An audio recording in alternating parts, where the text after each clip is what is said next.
போற்றும் என்ற இசை செய்திகளின் மூலம் பாட்டி கொட்டு ஆட்டு முறை கொண்டு இறை வழிபாடு நிகழ்ந்துள்ளது என்ற செய்தியை நாம் அறிய முடிகின்றது.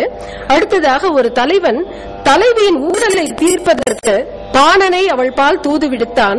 அப்பாணர் தலைவியிடம் வந்து தலைவன் தூயன் என்று பாட, தலைவி பாணனை நோக்கி, தலைவன் உடம்பில் உள்ள வடுக்களே அவன் பரத்தமையை எனக்கு உணர்த்த நைவளம் என்னும் நட்டப்பாடை பண்ணை தருகின்ற நீ யாழோடு இயைந்த பாட்டானது உன்னுடைய பொய் மிகுதியை உணர்த்துகின்றது என்று கூறுகின்றார். இங்க அந்த நைவளம் என்பது நட்டப்பாடை என்ற பண்ணை குறிக்கின்றது. அந்த பண்டெல்லாம் அப்ப வழக்கத்துல இருந்திருக்கணும் கண்டிப்பா. அதனாலதான் அந்த பெயரெல்லாம் இங்க புகுத்தி இருக்கிறார்கள். நைவளம் பூத்த நரம்பியை சீர் பொய்வளம் பூத்தன பானா நின் பாட்டு என்று கூறுகின்றார். அடுத்ததாக வாயை கரையின் கண் நின்று அங்கே நிகழ்ந்த நிகழ்ச்சிகளை ஆடவர்கள் ஒருவருக்கொருவர் சுட்டிக்காட்டி நின்றனராம். இவ்விளக்கத்தை அளிக்கும் பாடல் இது பண் பாலையாழில் அமைக்கப்பட்டுள்ளது.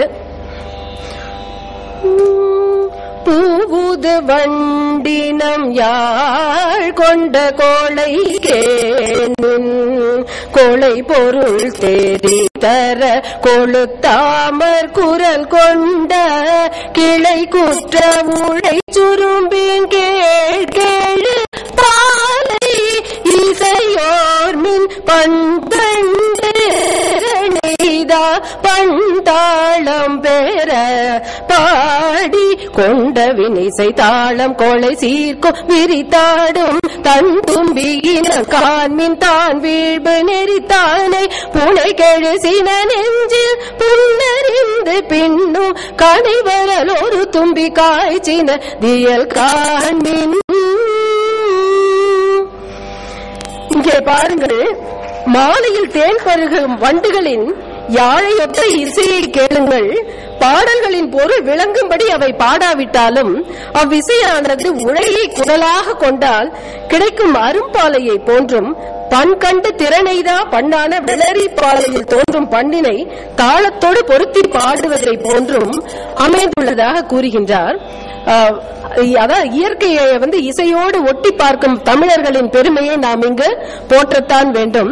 இந்த இடத்தில் முனைவர் பிரேமலதா என்பவர் தம் நூலில் தாளம் என்ற சொல் முதலில் பரிபாடலில் தான் கையாளப்பட்டுள்ளது. சங்ககால இலக்கியங்களில் தாளம் என்ற சொல் பரிபாடலில் தான் கையாளப்பட்டுள்ளது என்று உரைக்கின்றார். அடுத்ததாக செவ்வேளை தரிசிக்க மக்கள் பாண்டியர்களுடன் மலை மீதேறி சென்றனர். அவ்வாறு செல்கையில் அவர்களுள் சிலர் பிரம்ம வீணை என்னும் இசைக்கருவியை இயக்கினர். சிலர் விரல்களை துணையிடத்தே வைத்து வேங்குழலை ஊதி இசையை எழுப்பினர். சிலர் யாழில் இழிவாய் பாலையையும் குரல்வாய் பாலையையும் சமத்தானத்தில் இசைக்க, சிலர் முருகவேளின் அழகினை புகழ்ந்து பாட, வேறு சிலர் யாழினது நரம்பின் இசை கொம்மென ஒலித்த அளவிலே அத்தாளத்தோடு பொருந்தும்படி முரசொலியை எழுப்பினர் என்று கூறப்படுகிறது.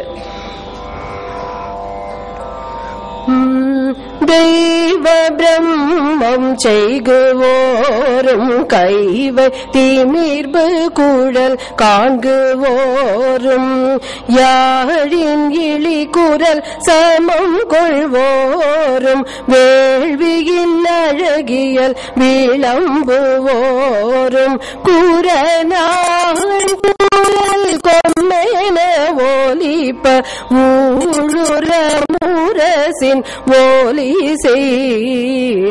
ஓரும். இவ்வாறு இன்னும் பல இடங்களில் இசை பற்றிய குறிப்புகள் பரிபாடலில் மலிந்து காணப்படுகின்றன. தெரிந்ததை கொண்டு தெரியாததை விளக்குவது உண்மை. பல தமிழர்களுக்கு இசை நன்கு தெரிந்திருந்தபடியால் இசையை இயற்கையோடு ஊமைப்படுத்தி இருப்பதை பரிபாடல்களின் பல பாடல்கள் நமக்கு உணர்த்துகின்றன. இன்னியல் மான் தேர்ச்சி இசை பரிபாடல் முன்முறை செய்தவத்தின் இம்முறை இயந்தோம். இந்த வரிகள் பரிபாடலிலேயே காணப்படுகின்றது. இசை பரிபாடல் என்ற செய்தியே அதனுடைய இசைத்தன்மையை நமக்கு உணர்த்துகின்றது. சங்க காலத்திய இசைப்பாடல்கள் வாய்மொழி பாடலாக மட்டும் அமையாமல் இலக்கியமாக கருதும் அளவுக்கு சிறந்து வளர்ந்துள்ளன என்பதற்கு பரிபாடல் நல்ல சான்றாகும். செறிவான கருத்தும் இனிமையான இசையும் இணைந்த பாடல்கள் இலக்கிய செம்மை கருதி மக்களால் நன்கு மதிக்கப்பட்டிருப்பதால் பரிபாடல் இன்றளவும் காக்கப்பெற்றுள்ளது. இன்னும் இதை நாம் காக்க வேண்டுமெனில் இந்த பாடல்களை எல்லாம் மெட்டமைத்து பதிவு செய்து கொண்டால் வருங்காலத்தினருக்கு இது இன்னும் உதவி